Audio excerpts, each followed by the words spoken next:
I'm Danielle Seat. We're in Boynton Beach today where a road rage incident led to a shooting. It all happened right here at the intersection of Congress Avenue and Boynton Beach Boulevard.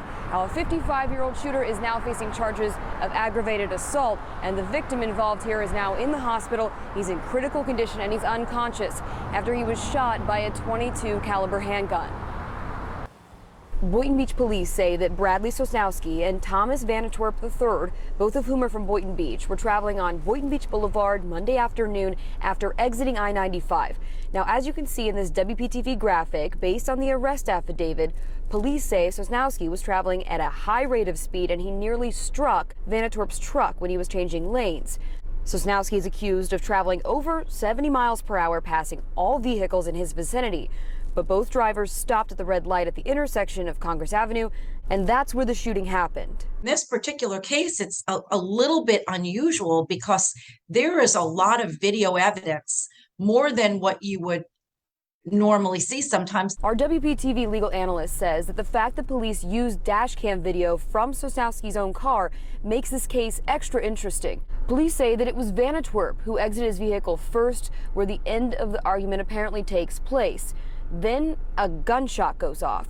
Shortly after, Sosnowski said to the victim, "That's what you get for trying to throw a punch to my face." Vanatwerp tells the shooter, this is all according to the police report, he never tried to punch him in the face. It's going to be a question of whether a judge or a jury believes that the defendant was in reasonable fear for his safety with that type of statements that he himself made. And that's interesting, and it's going to be hard to keep that out since it really came from his own mouth on his camera that he installed in his car. So the question here is, will Sosnowski claim self-defense or the stand your ground law, and how will he do it with cameras from nearly every perspective?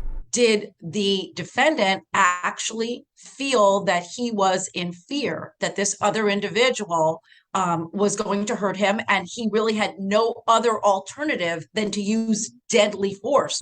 We now know that Sosnowski is a former agent for the Drug Enforcement Administration, and this is not his first encounter with the law. He was also arrested back in 2020 at the Fort Lauderdale airport. He was trying to use those DEA credentials at the airport, and he was sentenced to 2 years of probation. Now, he is expected to appear in court tomorrow. He was supposed to appear in court today, but we're told that he suffered a medical incident and he was hospitalized.